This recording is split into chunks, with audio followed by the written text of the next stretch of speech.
What is up, guys? It's Mason once again, and we continue our coverage of the Ghana National Chess Championship Phase 1, which is the qualifiers. And this is day 2, round 6. So this is the final game of the day. And I'm playing against Mawuli RIchardson. Mawuli is one of the kids who recently came on to the scene. I don't know if it's 16 or 13. I can't remember their ages. But very young and very good. I was trying to avoid all these guys because they are very good and I didn't want to lose to them, right? But unfortunately for him, I got to face him in my last round. And interesting thing is, for the first time, I was actually on the top boards, right? I've never been in blackboard 1, 2, 3. I've never been there before, but I think I was on board 2 or board 3 for this game. Very nice. I was very happy to see the progress for myself. Without much ado, let's get straight into the game. So, like I said, playing what I know didn't really do much in terms of opening prep. We go d4. Opponent plays d5 and then bishop to f4, which is the London system. Opponent plays knight to f6, e3, and then he goes c5. So the moment he goes c5, I can still play normal London lines. There's nothing that prevents me from going, for example, like c3. Nothing prevents me from doing that. But I decide to go for the Jobava, knight to c3, or the Shigorin, as the chess.com is saying here. And the point is, if your opponent does not watch and simply jumps in like this, white has a very interesting and nice position. Now, you may not be able to win the rook. You may not be able to win. But the point is, you form a very good hold on black's queen side with your with your pieces, and it becomes quite easy for you to like go for it. It is one of the lines that you can get, right? So if your opponent doesn't watch, you immediately get this sort of like nice positional advantage. But of course, my opponent is not bad. He immediately goes a6. Then I continue with knight to f3. At this point, I'm just trying to get a knight here. There's a very interesting line. I think you can get here. Takes knight here. Then you go knight in, and if they play here, takes, and then this is a backward pawn. The space in front of them is weak, and you go for this kind of position, right? Very interesting lines that could have gone on here. Sorry, but here my opponent plays knight to c3 finally. Knight to c6 finally, and we know this whole idea, bringing the queen in here, putting pressure on the center, and possibly targeting the square. So we are fully aware of the ideas going on here. We play bishop to e2. Our opponent plays bishop to f5. And I'm a little bit kicking myself here because, you know, I didn't want to move my bishop until my opponent made a clear like idea of where this bishop was going to go. So for example, like if he played this, I'd probably be okay playing this or something.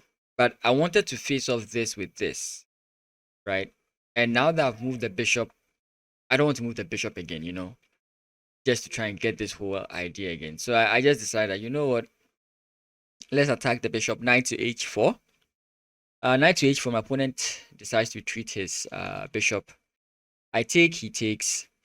And I mean, the position is just okay. I don't think there's anything crazy going on here.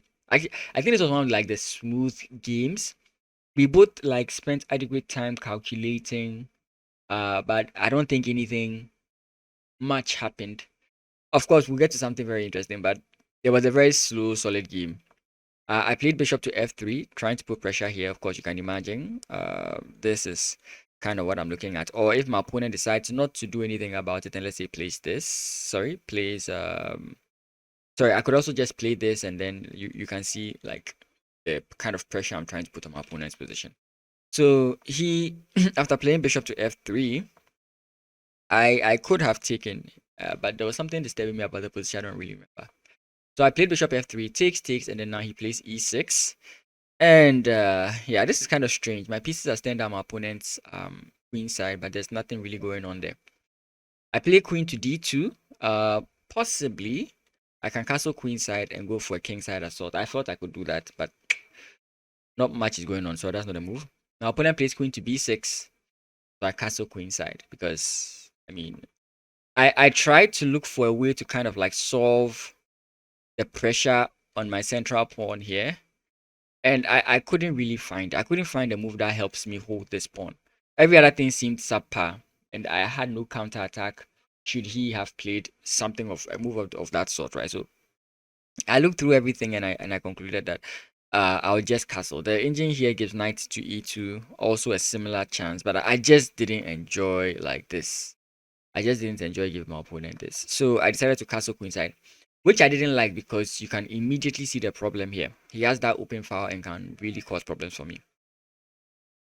Knight to a5, and I played bishop to e2. And the point is, I felt from this move, he's trying to open the file first of all, and second of all, get his knight here because that puts pressure here. And the more pawn pushes I make here, the more weaknesses I create, and the more attacks he can. So bishop to e2, preventing this whole idea. He plays finally rook to c8. I also jump my king in here, my knight in here, and my point is, I'm coming into this square if possible. I can solidify my position if possible, and this knight is also having a problem. Those are basically where my mind is. That's where my mind is going. Queen to d8, and I just slide my king out of the danger. But of course, even though the position looks okay, I still feel like black is really pressing, and I'm going to be defending for quite some time. That's how I feel the position is going to go. Knight e4 attacking my queen. I play queen to e3 for very interesting reasons. I could see a very interesting sacrifice in the future. I was calculating the possibility of breaking here, like capturing this pawn and forcing my opponent into a very bad position. So it's kind of what I was looking at. But I'm sure, yeah, my opponent plays knight to b5. I also counterattack his knight. I'm like, okay, this doesn't really make much sense because you are literally opening more files that your opponent can use. But again, like I said, if he takes, I take. Let's just do this for fun. You see one of the things I'm talking about, right? You see one of the things I'm talking about. This is the reason why my queen is on this square. So I don't think he liked that whole idea. So he jumped his knight back.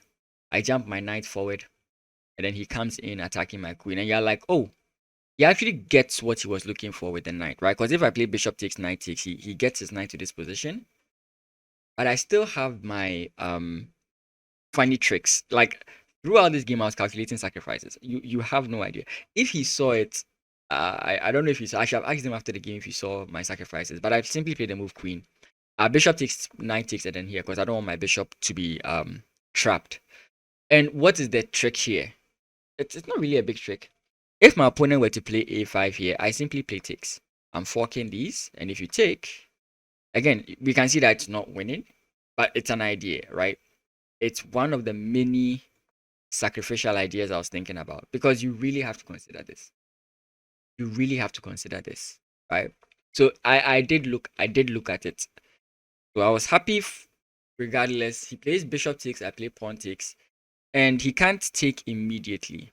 At least that's how we both calculated it. We both calculated that he can't take instantly because I play this move and you have things to deal with. But the engine says actually you can't take it because if your opponent does play this, you have queen to f6. And I can't take the rook because of this.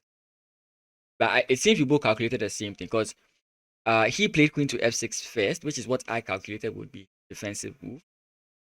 And then I played my bishop back. Again, I'm telling you, I kid you not, I'm looking at this. I'm really still looking at this. And here my opponent plays rook takes. I play b3, attacking his knight because if the knight goes, you can imagine. So like this gives me a very strong position, right? But after I play this move, my opponent looks at this position for about 5-10 minutes and he castles. And I'm like, what? So, like I said, my strategy was I would think for a while, play my move, leave the board, and just like walk around. The moment he played this move, I had to sit down for a while. I had to sit down for a while and do what I didn't like, which was think a lot. But for the first time, thinking a lot actually, because I couldn't figure the way out. because you play pawn takes, your opponent takes with tempo. If you come in here, the opponent has this. And I was thinking of a funny, like, trying to counter-attack move here. But then, okay, my consideration, but I was thinking that if I take here, you take here, this is now a nuisance, right? This is a very big nuisance. And I didn't want to play. There was some other funny line. Let me see if I can remember. There was also takes. So there was also takes. And I think I looked at takes, I think here, and ignoring this whole thing and going bishop first. And I was thinking that, okay, this is fine. But after takes here, the opponent takes with check. And after you move, this is another. So I looked at this and I was like, okay, this guy just put a lot of, because when you look at this position, the fact that I can't take this knight and the fact that he's castled means that he's going to add more pressure to my, and I might not recover from this. So I was very scared at this point. I was like, what do I do? If I could take this knight, like I calculated any kind of take that would give me a chance. Like if I could even run away, I was thinking I'd be happy. But I just couldn't find it. So I just concluded.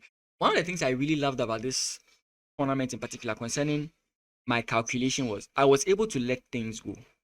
You know, sometimes in previous tournaments, I would force a sacrifice to work. I would force an attack to work. But I just liked how I could just let things go. I just concluded, okay, there is nothing I can do about this. And I shouldn't touch anything in this position. I should focus on counter-attacking. That was what ended. Focus on counter-attacking. And with that in mind, I played them. Because there's nothing I can do. And there's nothing he can do. At least in my mind. There's nothing he can do as well. So let's just counter-attack. H4. He plays A5. He mentioned he saw some strange line, which is why he played A5 first. Otherwise, he would have played a much different move. Sorry, I don't remember what it was. I play H4, H5. And now he plays bishop to he plays a4. Sorry, yes, I think I remember the plan now. It was that if takes, he saw that in the future I had this move, so he wanted to kind of prevent it some way. Yeah, so that was what I saw. That's what he said. Sorry, and now I just play h takes g6. Actually, when I played h takes g6, I was actually imagining the position because for some reason I thought I could slide. I literally thought if he takes, I would slide with my queen. I don't know why I saw that. That's what I thought. Like I thought if he takes, I slide with my queen. And I had made all the calculations with me sliding with my queen. And I was like, okay, that's fine. Yeah. So h takes g6, f takes g6. And now I'm just thinking, like, how do I make this whole thing? Well, how can I continue my attack? Interesting thing that the engines suggest here. Before we look at what I played. It's actually now possible to play takes. Because now if takes, queen d4, if he plays rook, I think rook here, whichever one, king a1, and if you play this move, I simply play bishop to e. And there is no real threat, right? Because you can't check me, you can't do anything. And this position is slightly better for white. Again, I still have to deal with all this incoming pressure. And if he does trade off the queens, then surely a winning. But I didn't see that. Of course, I had concluded that I should never consider taking it. So I played queen to d4 because I just decided, okay, I don't see anything in this position. I'm just going to castle. I'm just going to trade off queens and get into an endgame. Yes, I know. Like whenever I'm playing chess and you hear the word end, it's like, why are you saying endgame? Because my end game is trash. And you could see that in most of the games I play. My end game is trash. But I'm making practical decisions here because if I try to push ideas, like if I try to push strange ideas, I don't know. So I just said that okay, what's the most practical option here? I think this position is a draw. Let's trade down into an end game, get the draw, end the day with at least I don't get injured right at the end of the day. So I played this move. He plays queen takes, rook takes, pawn takes, knight jumps back. And for a second I thought I could play this, but I can't. I can't remember why. What was the reason? I think here then he plays pawn push or something. Some strange line. Anyways, knight jumps back, rook to e1, putting pressure here. His rook comes out. I play bishop to a3 because I imagined something very wrong. He played rook here, and I imagined something here. I was thinking, okay, so now takes, and the king has to move. That's what I was thinking. Forgetting that this guy actually exists, right? So I did see it. Don't worry, I did see it. His rook comes back, and I play bishop takes. Because again, I'm looking for a drawn game. Maybe I should have kept the bishop on the board and try to maybe improve my position slightly before attempting any of those. Because the knight can't really make any like good forward moves, apart from like maybe here, which would stress me out a little. So takes, and then rook comes in here. He plays pawn push. My rook comes in here. I'm playing actually very well for this endgame. He plays that. E takes, F takes e4, D takes e4.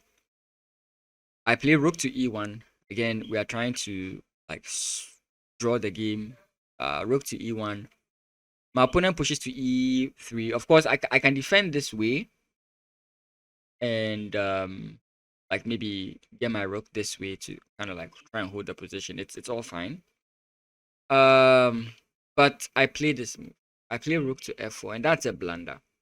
My original plan was to take here. But then I suddenly got scared because I felt like if my opponent plays pawn push and let's say I jump in here,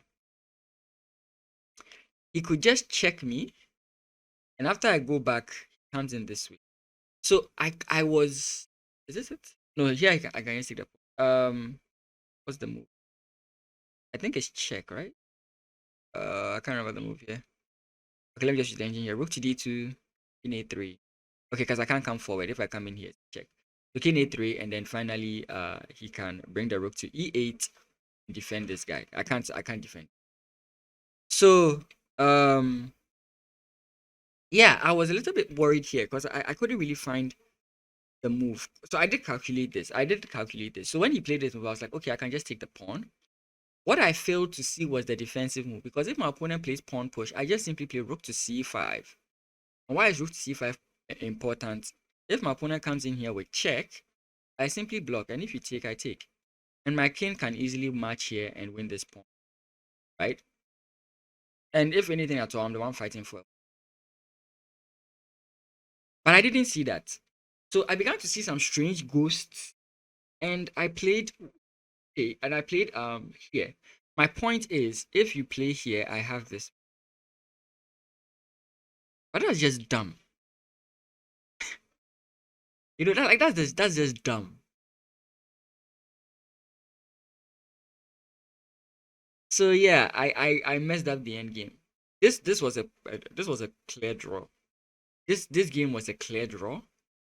I couldn't see the defense. I really thought about this. Like when I saw the pawn here, my mind was to take, but I just couldn't figure it out. Like if I could have figured it out, I would have done this instantly, because it rather puts me in a very beneficial position. But I missed it completely. I played rook to f4, rook to d2, king to c1, rook takes this, which was disappointing. Like I'm ending the days with losses, which is like annoying. Ending the day with losses is not really a nice thing. But I was again looking at what I'm aiming for in a tournament. I'm kind of achieving that one way or the other. I'm making practical, like good decisions. I don't like risk so much, especially opening middle game. I'm playing quite well. It's just that we are seeing what I've been seeing. Like we are seeing the proof of what I've been. Yeah. My openings and my middle games are okay, but my end games just suck.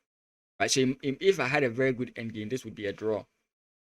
Right. If I had a very good end game, I would have won against David Adriama. Um, I would have won against David Adriama when he made that blunder.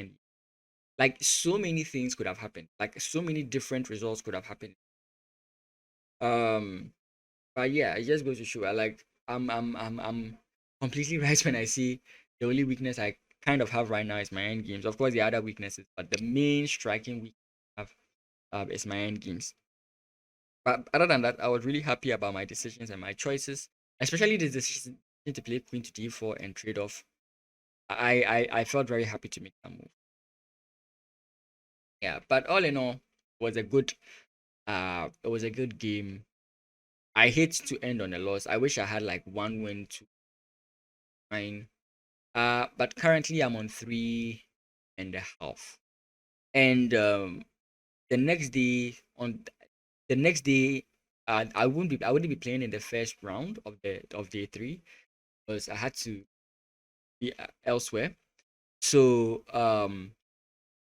I had to be elsewhere, so I wouldn't be able to play the first round. So I would get a bye, which is a draw. So technically, I have 4 points, and I only have 2 more games to play. If I can win those 2 games, probably I will qualify. Now, the reason why I say probably is because a bye point doesn't really carry much weight, and the person I lost to, right? I drew with the drama, I'm fine, but I lost to Kojo, and I don't recall his position, but he lost to people I was fighting against for the position. Like if I had played those people and won, that would have been fine. But I hadn't met them yet, and they had beaten, right? So on tie breaks, they're going to be higher than me because they have beaten. Get the point. So that was my only problem. Mawuli was doing very well, so losing to him wasn't that big of a deal. But it was losing to Kojo, so that was really going to affect my tie breaks. But anyways, thank you guys so much for watching. If you do love this content, like I said, like, comment, subscribe, and also you can join my streams. I stream on twitch.tv/pen_mason.